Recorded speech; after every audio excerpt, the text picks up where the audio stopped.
അവള് വേറെ ഏതെങ്കിലും വക്കീലിനെ തേടി പൊക്കോട്ടെ. എന്നാലും വക്കീൽ ഈ വിവരം എന്നോട് പറയായിരുന്നു. ഞാൻ അവളെ പറഞ്ഞ് മനസ്സിലാക്കുമായിരുന്നല്ലോ. എനിക്കിപ്പോ ഒരു കാര്യം മനസ്സിലായി. ആത്മാർത്ഥതയ്ക്കും സ്നേഹത്തിനും ഒന്നും ഇവിടെ ഒരു വിലയുമില്ല. പക്ഷേ വക്കീലിന്റെ ഭാഗത്തുനിന്ന് ഞാനിത് പ്രതീക്ഷിച്ചില്ല. എടാ, ഭർത്താവാണെന്ന് പറഞ്ഞ് നടന്നാ പോരാ, കൂടെ ജീവിക്കുന്ന ഭാര്യയെ മനസ്സിലാക്കാൻ പഠിക്കണം. ഓ, നിങ്ങൾ കുറച്ച് മനസ്സിലാക്കിയല്ലോ. എന്നിട്ട് എവിടെ പോയി നിങ്ങളുടെ ഭാര്യയും മോളും? ജീവിച്ചിരിപ്പുണ്ടോ അതോ അതേടാ, എന്റെ ഭാര്യയ്ക്ക് മോക്കും വേണ്ടിയാ ഞാൻ ജീവിക്കുന്നേ. അവരെ കുറിച്ച് അനാവശ്യം പറഞ്ഞാലുണ്ടല്ലോ, കൊല്ലും നിന്നെ ഞാൻ. എന്താനാവശ്യം?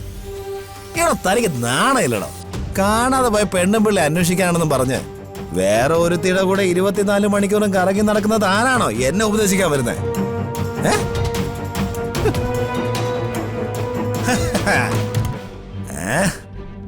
താ നോക്ക്, നല്ല അന്തസ്സായിട്ടാ ഞാൻ ജീവിക്കുന്നത്. ഈ കാറ് കണ്ടോ? ഇതിന്റെ അവന്തി കേട്ടത് എനിക്ക് വാങ്ങി തന്നതാ. കാറും പത്രാസും പണമൊക്കെ തന്ന് അവള് നിന്നെ വിലക്ക് വാങ്ങിയിരിക്കുക. നമ്മുടെ അച്ഛൻ ചങ്ക് പൊട്ടി മരിച്ചത് എങ്ങനെയാണെന്ന് നീ മറന്നുപോയോ? അന്ന് നെല്ലിശ്ശേരിയുടെ ഗേറ്റിന് മുന്നിൽ അച്ഛൻ തളർന്നു വീണപ്പോ ആശുപത്രി കൊണ്ടുപോയ ഒരു കാറിന് വേണ്ടി അർച്ചന അവളുടെ മുമ്പിൽ യാചിച്ചതാ. അവള് സമ്മതിച്ചില്ല. അവള് നിന്നെ ഇപ്പൊ കൂടെ കൂട്ടിയിരിക്കുന്നത് അവളുടെ ഗൂഢ ലക്ഷ്യങ്ങൾക്ക് വേണ്ടിയാ, അല്ലാതെ നിന്നെ നന്നാക്കാനല്ല. ഇയാള് പോടോ. എടാ, അവളുടെ ഡ്രൈവറായിട്ടും പി ആയിട്ടും മാനേജറായിട്ടും ഏറാമൂളി നടക്കാൻ നിനക്ക് നാണമില്ലേ? ഇതിനേക്കാളും ഭേദം നീ ഒരു മുഴം കയറി തൂങ്ങിച്ചാവുന്നതാ. അവന്തിക നിന്നെ പടുകുഴിയിൽ വീഴ്ത്തും. അപ്പൊ നിന്റെ കൂടെ ആരും ഉണ്ടാവില്ല. പിന്നെ നീ ഇല്ലെങ്കിലും ആതിരയും മോളും ചത്തുപോകത്തൊന്നുമില്ല. ഒരമ്മ പെറ്റതല്ലെങ്കിലും എന്റെ കൂടെ പിറപ്പാ അവള്. അവളെ മോളെ സംരക്ഷിക്കാൻ എനിക്കറിയാം. തിരിച്ചു ചെല്ലുമ്പോ അമ്മക്കുട്ടി ചോദിക്കും അച്ഛൻ എവിടെയെന്ന്. നീ മരിച്ചു പോയെന്ന് ഞാൻ അവളോട് പറഞ്ഞോളാടാ. ഇനി ആ വീടിന്റെ 7 അയലത്ത് പോലും നീ വന്നു പോകരുത്.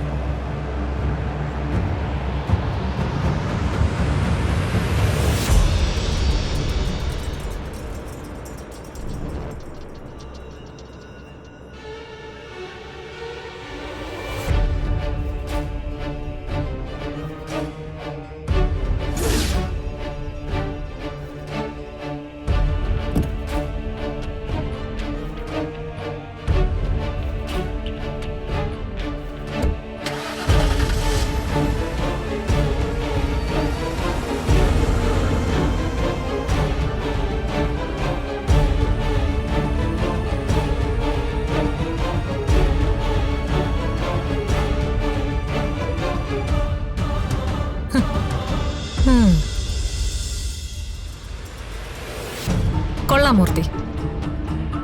ഇതിന് മൂർത്തി എത്ര അഭിനന്ദിച്ചാലും മതിയാവില്ല. സച്ചി ഒരു ക്രിമിനൽ ആണെന്ന് തെളിയിക്കാൻ ഇതിൽ നല്ലൊരു അവസരം വേറെ കിട്ടില്ല. ഇതൊക്കെ ഒരു തുടക്കം മാത്രമല്ല മാഡം, ഇതുപോലെ എന്തെല്ലാം മാഡം കാണാനിരിക്കുന്നു. സന്ദീപിനെ കൂടെ കൂട്ടുമ്പോ എനിക്കതേ ഒരു ഭയം ഉണ്ടായിരുന്നു. പക്ഷേ ഇപ്പൊ ഉറപ്പായി അവനെ വിശ്വസിക്കാന്ന്. അവൻ നമ്മുടെ പക്ഷത്തായി കഴിഞ്ഞു. സംശയം എനിക്കും ഉണ്ടായിരുന്നു. ശത്രുപക്ഷത്തുനിന്ന് ഒരാളെ കൂടെ കൂട്ടുമ്പോ അത് എത്രമാത്രം വിശ്വസിക്കാൻ പറ്റുമെന്ന് നമുക്കറിയില്ലല്ലോ. പക്ഷേ ഇവനെ വിശ്വസിക്കാം. സന്ദീപ് ഇപ്പോ പൂർണ്ണമായിട്ടും സച്ചിയുടെ ശത്രുവായി മാറിക്കഴിഞ്ഞു. അതിനു വേണ്ടുന്ന തീപ്പൊരികളെല്ലാം ഞാൻ സന്ദീപിന്റെ മനസ്സിലിട്ട് കൊടുത്തിട്ടുണ്ട്. അതെല്ലാം അവിടെ കിടന്ന് പൊട്ടിത്തെറിച്ചോളും. ഇനിയാണ് നമ്മുടെ കളി. സന്ദീപിനെ കൊണ്ട് സച്ചിക്കെതിരെ കേസ് കൊടുപ്പിക്കണം. എന്നിട്ട് വധശ്രമത്തിന് കേസെടുത്ത് അവനെ ജയിലിലടയ്ക്കണം.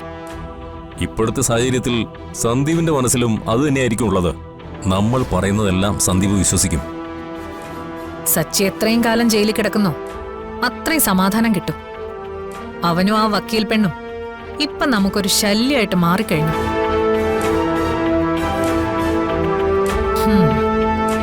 അവനെ തകർക്കാൻ തൽക്കാലം ഇത് മതി. പോലീസ് കേസ് കൊടുക്കാൻ സന്ദീപ് സമ്മതിക്കുമോ? സന്ദീപിനോട് ഞാൻ സംസാരിച്ചോളാം. അവൻ സമ്മതിക്കും.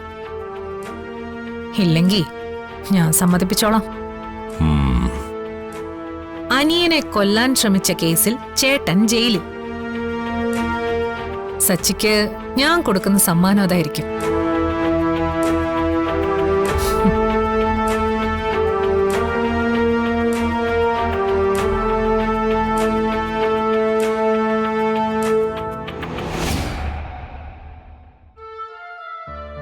ഈ ചതി വക്കീൽ എന്നോട് കാണിക്കുമെന്ന് ഞാൻ വിചാരിച്ചില്ല.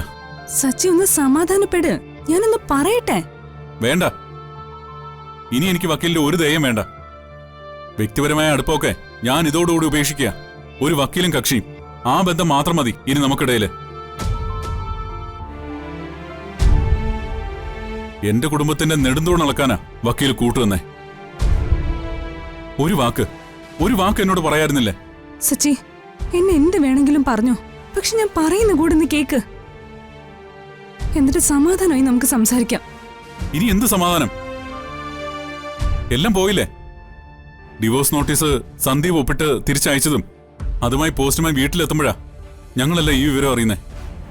അതിനിടയ്ക്ക് നമ്മൾ എത്ര വട്ടം കണ്ടു, എവിടെല്ലാം പോയി, എന്തെല്ലാം സംസാരിച്ചു. പക്ഷേ ഇത് മാത്രം വക്കീൽ പറഞ്ഞില്ല. എന്തിനാ വക്കീലെ ഇതെന്നോട് മറച്ചു വെച്ചത്? അതിന്റെ സത്യം എന്താണെന്ന് ഞാൻ പറയാം. സമയത്ത് പറയാത്ത സത്യത്തിന് ഒരു വിലയില്ലെന്ന് വക്കീലിനറിയാലോ. ആതിര എന്നോടെല്ലാം പറഞ്ഞു. അവനെ പേടിപ്പിക്കാൻ വേണ്ടി ചെയ്തതല്ലേ. എന്നിട്ട് എന്തായി? അവൻ പേടിച്ചോ? ഇല്ല, അവള് പേടിച്ചു. ഞങ്ങളെല്ലാരും ഇനി എന്ത് ചെയ്യണമെന്ന് അറിയാതിരിക്കുക. വക്കീലെ, നമ്മൾ തമ്മിൽ കുറച്ചെങ്കിലും അടുപ്പവും ആത്മാർത്ഥതയും സ്നേഹമൊക്കെ ഉണ്ടെന്നാ ഞാൻ വിചാരിച്ചത്. അതെന്റെ തെറ്റിദ്ധാരണയാണെന്ന് എനിക്കിപ്പോ മനസ്സിലായി. ഞാനിത് സച്ചിയോട് പറയേണ്ടതായിരുന്നു. പറയാത്തത് എന്റെ തെറ്റ് തന്നെയാ, ഞാൻ സമ്മതിച്ചു. പക്ഷെ അതിന്റെ കാരണം എന്താണെന്ന് കൂടി സച്ചി മനസ്സിലാക്കണം. ആതിര എന്നെ കൊണ്ട് ഇത് ആരോടും പറയരുതെന്ന് സത്യം ചെയ്യിച്ചു. ദയവ് ചെയ്ത് ഈ കാര്യം സച്ചേട്ടനോടും അമ്മയോടും ചേച്ചി പറയരുത്. അവരതിനെ ഞാൻ ഉദ്ദേശിക്കുന്ന അർത്ഥത്തിൽ ഒരിക്കലും മനസ്സിലാക്കില്ല. ചേച്ചിയും ഇതാരോടും പറയില്ല എന്ന് എനിക്ക് വാക്ക് തരണം. ഇനി സച്ചി പറ, അങ്ങനൊരു സാഹചര്യത്തിൽ ഞാൻ എന്ത് ചെയ്യണമായിരുന്നു? എന്നെ അറിയിക്കണമായിരുന്നു. വക്കീലിന്റെ മൗനം കാരണം തകർന്നു പോയത് എന്റെ കുടുംബമാ. അതിന്റെ അടിവേരാ ഇപ്പൊ ഇളകിപ്പോയത്. അവൾ എന്തെങ്കിലും പൊട്ടത്തരം പറഞ്ഞാലും വക്കീൽ അവളെ പറഞ്ഞ് മനസ്സിലാക്കണമായിരുന്നു. അവള് വേറെ ഏതെങ്കിലും വക്കീലിനെ തേടി പൊക്കോട്ടെ. എന്നാലും വക്കീൽ ഈ വിവരം എന്നോട് പറയായിരുന്നു. ഞാൻ അവളെ പറഞ്ഞ് മനസ്സിലാക്കുമായിരുന്നല്ലോ. എനിക്കിപ്പോ ഒരു കാര്യം മനസ്സിലായി. ആത്മാർത്ഥതയ്ക്കും സ്നേഹത്തിനും ഒന്നും ഇവിടെ ഒരു വിലയുമില്ല. പക്ഷേ വക്കീലിന്റെ ഭാഗത്തുനിന്ന് ഞാനിത് പ്രതീക്ഷിച്ചില്ല. എന്നെ ഇങ്ങനെ ചതിക്കരുതായിരുന്നു. സോറി സച്ചി, എനിക്കൊരു അബദ്ധം പറ്റിപ്പോയി. ഒരു സോറി പറഞ്ഞാ തീരോ വക്കീലെ ഉള്ളിലെ വേവ്?